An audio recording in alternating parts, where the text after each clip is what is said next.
umaga mga tol. So ayan, pagpag tayo ng mga panlaban natin. Force fly tayo ngayon. Ayan, nasa 20 minutes na yun mga tol na nalipad. Ayan, kakabalik lang dito sa area. Pero force fly sila ngayon. Hindi natin papadapuin. Isang oras. Ayan, araw ng Miyerkules.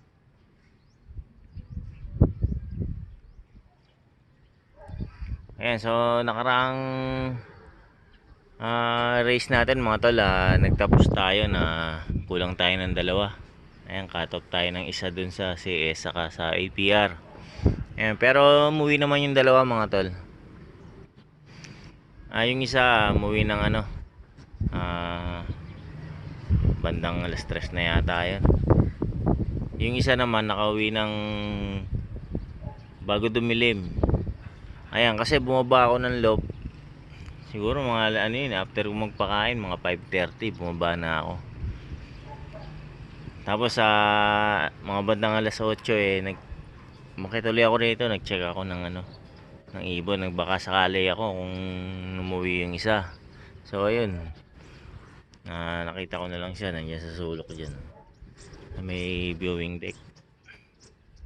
Ngayon, so umuwi yun bago dumilim. Okay, nasa Lisian lang ako. Ayan, buti nakauwi pa yung dalawa. Ayan, nabutasan na tayo ng dalawang ibon.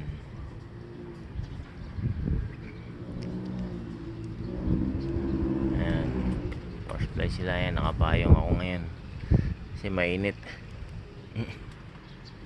Tsagaan lang. Since hindi nga tayo nagmi-mid-toss, so force fly na lang tayo. So ayun mga tol, last 5 minutes. Ayan, pababayin na natin.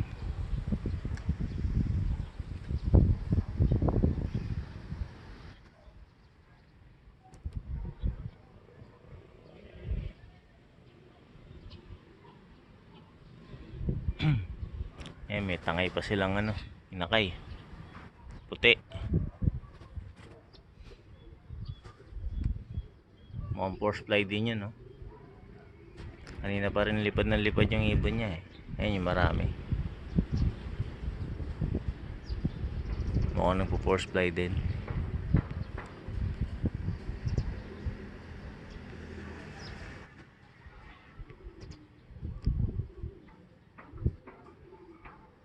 Para ka rin nag-toss ng yan mga tol. 50 kilometer.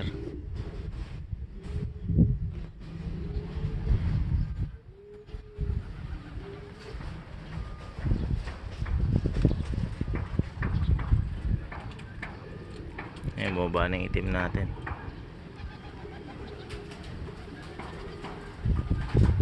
May tangay nga, yun puti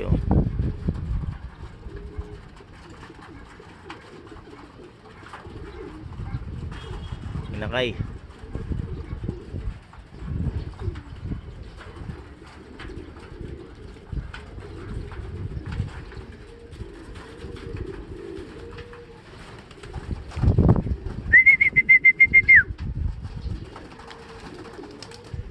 Ayun, lumipad na.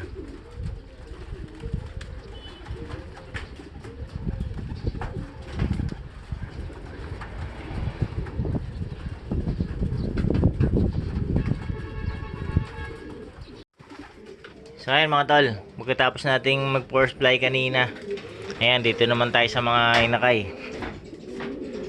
Ayan, papalabasin na natin sila. Ayan, habang hindi pa ganun kalakasan nila, ayan, samantalayin natin, palabasin.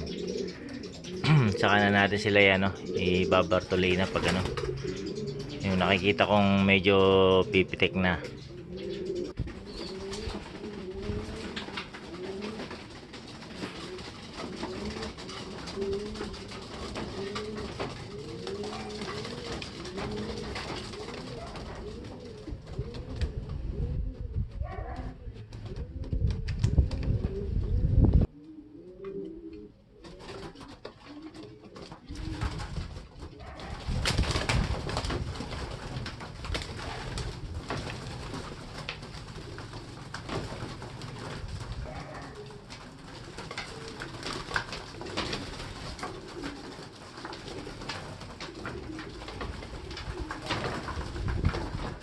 So ayan mga tol. Yung iba pumunta na rin sa sa bubong ng kulungan. Ayan.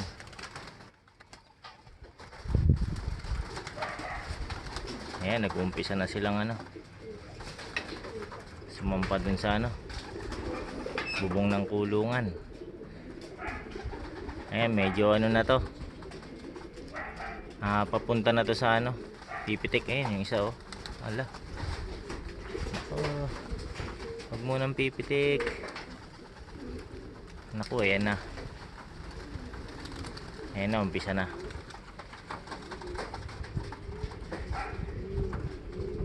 Ayan, maligalig na mga tol.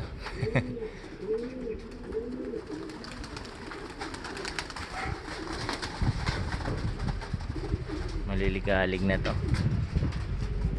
Kailangan na silang ay Bartolina. Ayan, marunong naman na sa trapping to. Marunong na pumasok.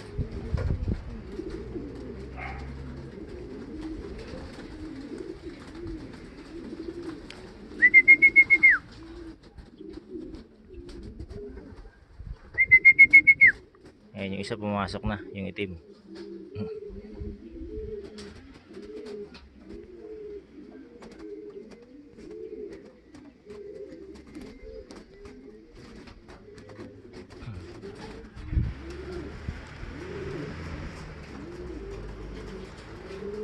Pero maganda rin yan hanggat maaga magamay nila yung yung yan sa taas ng loop.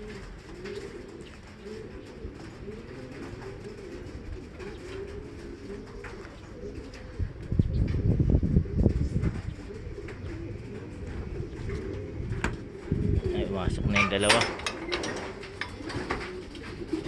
Alabasin natin ulit itong mga to.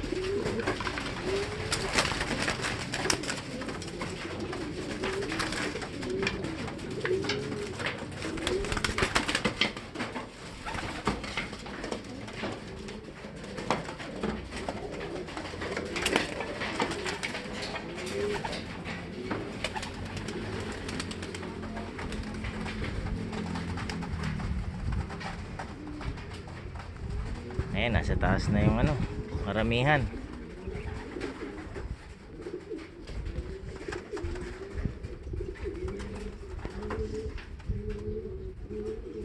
Ayan, oh. Ito yung nakakatakot yung pag nagpiti ka ng sabay-sabay to, yari.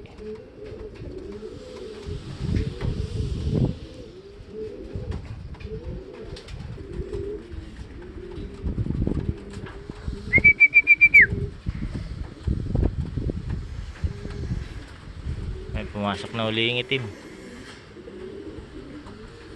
Ayan, umpisa na ng Bartolina bukas. Nag-umpisa na silang magligalig. So viewing na sila niyan. Viewing na sila dun sa yun sa Avery. Bartolina na sila dun maghapon. So ayan mga tol.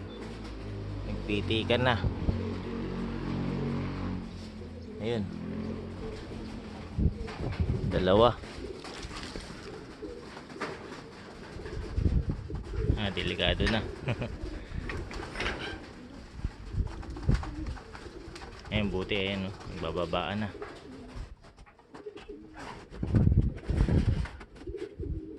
Ayan, papasok na yan. Ayan yung itim, nilabas ko uli yung itim. Papasok na yan, init na eh.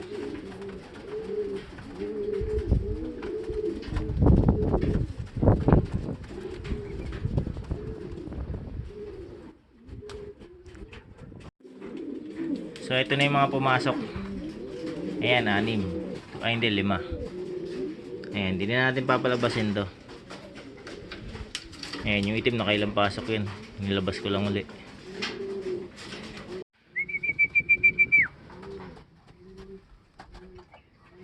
Ayan, babaan na mga tol.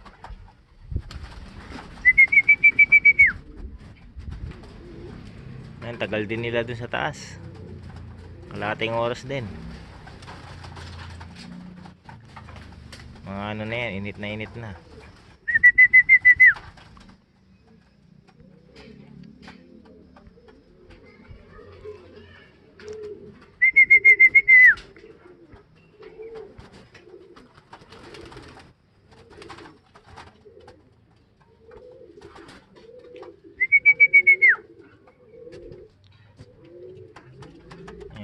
yata. Wala na.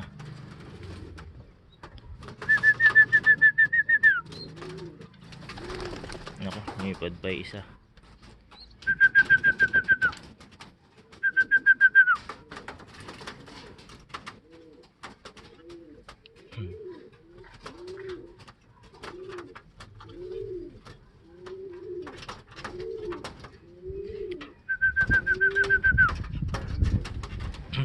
Sana.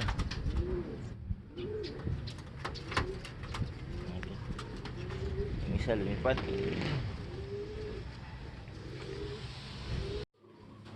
So yan mga tol, pumasok na lahat. So bali ano na to, Bartolina na to mga to. Ayan, ano natin, pipigilan natin yung ano, yung sabik nila. Doon na sila lagi sa aviary maghapon, araw-araw. Ayan, so medyo ano na papitik na tong mga to. Iwasan natin ano, magkaroon tayo ng overfly. Baka madali tayo ni Boy Dagit. Mga hindi nagbabalik ng inakay. So yung parapol natin na dalawang YB mga tol. Ayan, nagumpisa na. Sali lang kayo. Panoorin nyo lang yung ano, nakaraang video natin. Turo ko ng trapping. Nandun yung ano, instruction kung paano makasali. Ayan, madali lang naman. Panoorin nyo lang yun. Ayan, so ayan mga tol, putulin ko na yung video rito. Ayan, sa ulitin na lang uli. Maraming salamat sa panonood.